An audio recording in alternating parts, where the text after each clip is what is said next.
ఏపీలో గత ప్రభుత్వం పెండింగ్ పెట్టిన ఫీజు బకాయిలను ఇప్పటికే కూటమి ప్రభుత్వం 12,000 కోట్లు చెల్లించింది అన్నారు మంత్రి నిమ్మల రామానాయుడు. పశ్చిమ గోదావరి జిల్లా పాలకొల్లులో చాంబర్స్ జూనియర్ అండ్ డిగ్రీ కళాశాల గోల్డెన్ జూబ్లీ వేడుకల్లో పాల్గొని నూతన భవనాన్ని ప్రారంభించారు. గత ప్రభుత్వంలో యువతకు ఉద్యోగ ఉపాధి అవకాశాలు కల్పించకపోగా వారిని గంజాయికి బానిసలుగా చేశారని ఆరోపించారు. యువతకు ఉద్యోగ ఉపాధి అవకాశాలు కల్పించేలా విద్యారంగంలో మంత్రి లోకేష్ సంస్కరణలు తీసుకొస్తున్నారని తెలిపారు.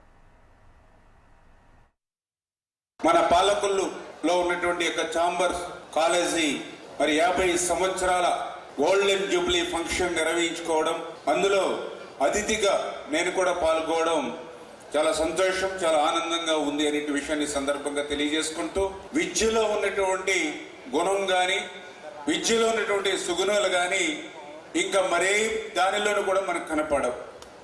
ఎందుకంటే విద్య అనేది అన్నదమ్ముల మధ్య ఆస్తిల పంచుకునేది కాదు. విద్య అనేది వేరే ఒకరికి దానం చేసేది కాదు. విద్య అనేది ఇంకొకరి దగ్గర నుండి దొంగిలించబడేది కాదు. దీనిలో ఉన్నటువంటి ఒక మంచి సుగుణం ఏంటంటే విద్యను మనం ఎంత ఉపయోగిస్తే, అంటే విద్యను మనం ఎంత వాడుకుంటే అంత పెరుగుతుంది.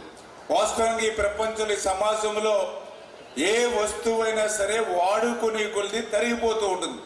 ఒక్క విద్య మాత్రం మనం ఎంత వాడుకుంటే, ఎంత ఉపయోగించుకుంటే అంత నాలెడ్జ్ ఇంప్రూవ్ అవుతూ పెరిగేటువంటి సుగుణం ఒక విద్యలోనే మాత్రం ఉంది. అటువంటి విద్యను ఈవేళ పాలకొల్లు లాంటి సెమీ అర్బన్ ప్రాంతంలో అందిస్తున్నటువంటి సంస్థ చాంబర్స్ కాలేజీ 50 వసంతాలు పూర్తి చేసుకోవడం నిజంగా చాలా చాలా అభినందనీయమైన విషయాన్ని సందర్భంగా మరి తెలియజేసుకుంటూ